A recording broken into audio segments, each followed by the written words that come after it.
Millionaire planned to demolish elderly woman's home to build a skyscraper. But on a sunny morning, Michael Ross, a renowned real estate tycoon, gazed at the city skyline with a determined look. At 40 years old, he had already transformed many urban landscapes with his bold projects, but none as ambitious as the one he was planning now: the construction of a luxurious residential building in the historic area of the city known as the Old Quarter. Michael's office, located at the top of one of the skyscrapers he had built, was filled with models and architectural plans. Beside him, Erica, his dedicated assistant, was organizing a series of documents.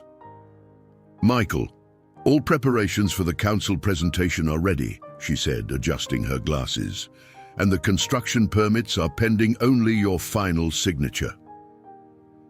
Michael picked up the pen, ready to sign, but hesitated.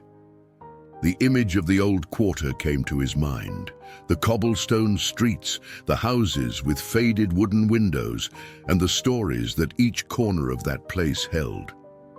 "Erica, what were the community's opinions on the project?" he asked, the pen still suspended in the air. Erica sighed. "They are not very favorable, Michael. There is significant resistance. They have organized several protests in recent days. They are worried about losing the historic identity of the neighborhood." Michael pondered for a moment. His business mind saw the economic potential of the project, but something in him felt the weight of historical responsibility. "Schedule a visit for me to the neighborhood tomorrow. I want to see this situation up close before making any final decisions." The next day, Michael walked through the narrow streets of the Old Quarter, disguised under a hat and dark glasses. He observed everything: the children playing among the hanging laundry lines, the elderly sitting on doorsteps telling stories, the tile murals narrating the history of the city. It was then that a firm voice called out to him, "Sir, can you tell me what you are looking for here?" The voice belonged to Doña Margaret, a silver-haired woman with a piercing gaze, holding a newspaper with a headline about the protests. She looked at Michael with a suspicion that only years could confer. Michael, caught by surprise, faced the first of many challenges that this historic area would present, not knowing that this encounter would change not only his plans, but his very life. Doña Margaret kept her gaze fixed on Michael, waiting for a response. She had spent her entire life in that neighborhood and knew how to spot a stranger, especially someone who did not seem to fit into the simplicity of the place. "This neighborhood is the heart of our history. It's not a playground for wealthy investors," she said, her voice laden with emotion. Michael, still in his disguise, felt a tightness in his chest. Those words hit him harder than he expected. He decided to be honest. "Ma'am, I understand your concern. I'm here to see firsthand and better understand the situation before making any decisions about the project." Doña Margaret looked at him with a mixture of surprise and skepticism. "So, you're one of the people responsible for this monstrous project?" The disapproval was evident in her voice. "You know, this place has more history in its stones than most of the new things they want to build over them." Michael removed his glasses and hat, feeling that this conversation deserved his full transparency. "Yes, it's me, Michael Ross. I'm not here to impose anything. I really want to listen." That confession changed the air between them. Doña Margaret, perceiving the sincerity in his words, softened her posture. "Michael Ross," she murmured, recognizing the name. "I've heard about you. Very well, I'll show you the neighborhood. You'll see for yourself why we fight so hard to preserve it." Together they walked through the streets. Doña Margaret pointed out each old building, each square, telling stories of generations that had lived there. Michael listened, absorbing every word, every emotion. It was a world so different from the cold numbers and market projections that usually guided his decisions. When they reached the small square in the center of the neighborhood, a group of children was running around an old fountain, laughing joyfully. "Look, they are the future," Doña Margaret said. "But the future needs to understand and respect the past to be truly valuable." As they watched, one of the boys approached, tugging on Doña Margaret's hand. "Grandma Ale, who is this man?" the boy asked curiously. "A friend who is learning about our neighborhood," she replied, smiling at Michael, who smiled back, feeling inexplicably part of that community. As the sun began to set, Doña Margaret and Michael sat on a wooden bench, worn by age, on Doña Margaret's porch. It was then that Michael noticed something peculiar next to the bench: a small box of old photographs. Curious, he started to flip through the images until one in particular caught his attention. It was a yellowed photograph showing a young woman, smiling, holding the hand of a boy about 6 years old. In the background, the same square where they were sitting. Michael felt his heart beat faster, a sense of déjà vu enveloping him. "Doña Margaret, who are these people?" he asked, showing her the photograph. Doña Margaret looked at the photo, a shadow of emotion passing over her face. "This is me, and this is you, Michael." The revelation was like thunder in a clear sky. Michael looked at Doña Margaret, at the photo, and back at her, trying to grasp the magnitude of that moment. Michael held the photograph with a mixture of surprise and disbelief. This can't be possible. How do I not remember this?" he stammered, his eyes fixed on the image that connected him to Doña Margaret in a way he never imagined. Doña Margaret took the photograph from Michael's trembling hands and smiled softly. "You were very young, Michael. A tragedy happened. Your parents died in a car accident. You survived, but you were so young, too young to remember." Michael sat down, stunned, trying to process Doña Margaret's words. And you? How did you come into my life?" he asked, his voice laden with emotion. "I was a friend of your mother's. We were neighbors and very close. When the misfortune happened, I stayed with you. I cared for you as if you were my own son, until the court decided you should be sent to an orphanage. They thought it would be best for you, a chance for a new family," Doña Margaret explained, tears glistening in her eyes. Michael felt each word like waves crashing over him, revealing a story he never knew he had. Why didn't you ever look for me afterward?" he asked, curiosity mixed with a hint of resentment. "I tried, Michael, but the circumstances were complicated. You were adopted by a family that changed your last name, and over time, I lost track of you.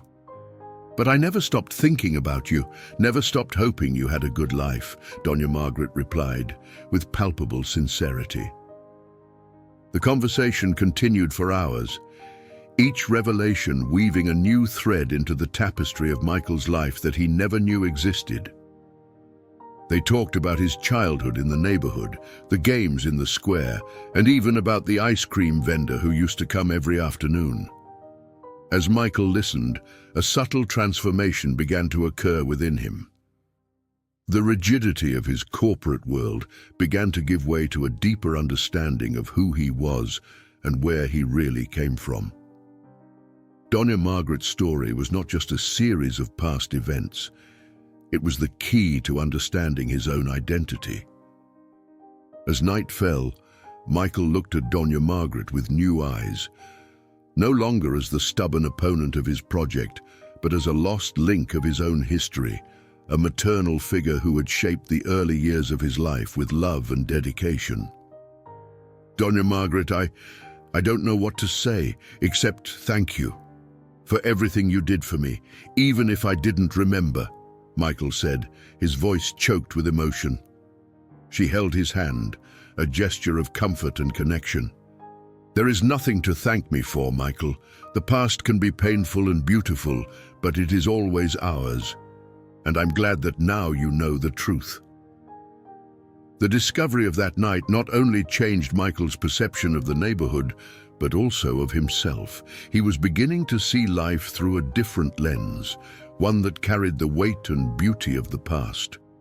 After the shocking revelation of his past connection with Doña Margaret, Michael spent a restless night. He replayed every fragment of their conversation, every detail of the stories she shared about his childhood.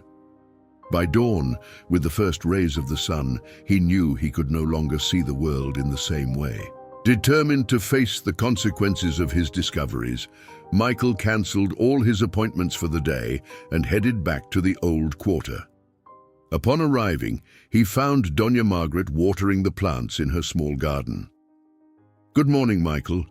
I didn't expect to see you so early," she said with a slight smile. "Good morning, Doña Margaret. I needed to come back. I need to understand more about the place where I grew up, about the people, and about myself," Michael confessed as he helped hold the hose for her. Doña Margaret nodded, running her hand through the damp soil. "You were always very curious, even when you were little. Come, I'll show you something that might help." She led him inside her house, a modest structure filled with photographs and memories. On one wall, a large mural of photos showed the neighborhood over the decades. Doña Margaret pointed to an old photo of the square, full of children playing. "Here you are on your 5th birthday. Your mother loved throwing parties for you here." Michael examined the photo, lightly touching the image of a smiling woman beside him. "My mother," he murmured, a deep sadness welling up inside him. "She loved this place, loved the people here. She believed that the community is what truly makes a place a home," continued Doña Margaret. "She would have been very sad to see what they are planning to do with the neighborhood." As Doña Margaret's words reflected a truth Michael had been trying to avoid. He ran his hand through his hair, feeling the weight of his responsibilities. "I got into real estate to create places people could call home. Somewhere along the way, I lost sight of what that really means." Doña Margaret placed her hand on his shoulder. "You can still change that, Michael. You have the power to make a difference, to preserve your mother's legacy and protect this place." Michael looked around at the walls that told stories of generations. I need to think, Doña Margaret. I need to reflect on the kind of legacy I want to leave." She just nodded, understanding the internal journey he needed to make. "My house and the neighborhood are always open to you, Michael. Whenever you need clarity, come here." Michael spent the rest of the day walking through the neighborhood, observing each street, each face, each piece of history that still lived in the walls and the people. He thought about the company he had built, the choices he had made, and the impact of those choices. The re-established connection with Doña Margaret and the memory of his mother brought a new perspective, one he knew he needed to honor. After a day of deep reflection in the old quarter, Michael returned to his office with a firm decision in mind. He called an urgent meeting with his project team and investors. As he entered the conference room, his demeanor conveyed a seriousness rarely seen. "Ladies and gentlemen, thank you for coming on such short notice," Michael began as everyone settled in. "There has been a significant development regarding our project in the old quarter." Erica, noticing the change in her boss's tone, exchanged worried looks with the others. Michael continued. "In the last 24 hours, I had the opportunity to rediscover the neighborhood where I spent part of my childhood. I learned more about the history and the significance that place holds not only for me personally, but for the entire community that lives there." He paused, looking at each of the attendees. "We are in the business of building futures, creating homes and communities. However, I have come to realize that in our zeal for development, we can sometimes forget what we are really destroying." The room was silent, everyone attentive to Michael's words. "Therefore, I have decided that we will relocate the luxury building project. It will no longer be in the old quarter. We will find another location, one that does not require the destruction of a legacy, of a collective memory. There was a murmur of surprise among the investors. One of them, Mr. Myers, raised his hand. "Michael, this decision will significantly impact our costs and schedule. Are you sure about this?" Michael nodded firmly. "I am, Mr. Myers, and I am prepared to bear the financial consequences of this decision. More importantly, I am committed to finding a solution that benefits everyone, both economically and ethically." Erica intervened. "What about community engagement? We can use this to our advantage to show that our company truly cares about people, not just profits." "Exactly, Erica," Michael agreed. "I want us to set up a series of community forums where we can listen to their needs and expectations. Additionally, we will start a historical preservation program for the old quarter. I want our company to be remembered for respecting and preserving, not for destroying." The meeting continued with discussions about the new directions for the project. Michael felt invigorated, though he knew the challenges he would face. His commitment to doing the right thing gave him a clarity he hadn't felt in a long time. In the following days, the news of Michael's decision began to spread, first among the neighborhood residents, who received the decision with a mixture of relief and gratitude, and then in the local media, which praised the responsible attitude of Ross Real Estate. Michael was invited to several interviews where he spoke about the importance of ethics in real estate business and his personal story rediscovered that led to this transformative decision. After the decision to relocate the luxury building project, Michael felt a renewed sense of purpose. He was determined to correct the mistakes of the past and strengthen his connection with the old quarter, starting with his relationship with Donna Margaret. Michael frequently visited the neighborhood, no longer as a businessman with an agenda, but as someone rediscovering his roots and learning to value his heritage. During these visits, he and Donna Margaret spent hours talking about the past, the present, and the future of the neighborhood. One afternoon, while walking through the newly restored square, an initiative Michael had funded as part of his historical preservation program, Donna Margaret mentioned something that caught Michael's attention. During one of these walks, Michael and Donna Margaret stopped in front of the school where he had briefly studied during his childhood. The school, which had been revitalized as part of the community efforts, now featured colorful murals depicting scenes from the neighborhood and its residents. Donna Margaret, looking at all this, "I can't help but think about how many lives are interconnected here, including my own. It all makes me question the choices I made before and the ones I'm making now," Michael confessed, watching the children play in the schoolyard. Smiling, Donna Margaret placed her hand on his arm. "Michael, we all make mistakes. We all make decisions we wish we could change. But what you're doing now, how you're using your time and resources, speaks volumes about who you really are." On a special evening, the community organized an event to celebrate the completion of Donna Margaret's house restoration. The house was lit up, with lights hanging from the garden trees, and live music echoed through the streets. Michael and Donna Margaret were honored, receiving thanks and recognition for their hard work and dedication. During the event, Michael spoke about his gratitude and the profound meaning he found in his efforts. "This house, this neighborhood, represent more than just pieces of my childhood. They are a constant reminder that our past and our future are inextricably linked, and that caring for one is caring for the other." As the night progressed, Michael felt deeply connected to those around him, celebrating not only the renewal of the house and the neighborhood, but also the renewal of his own life and purpose. If you enjoyed this story, don't forget to subscribe to the channel, give it a like, and hit the notification bell so you don't miss any of our upcoming videos. See you in the next story.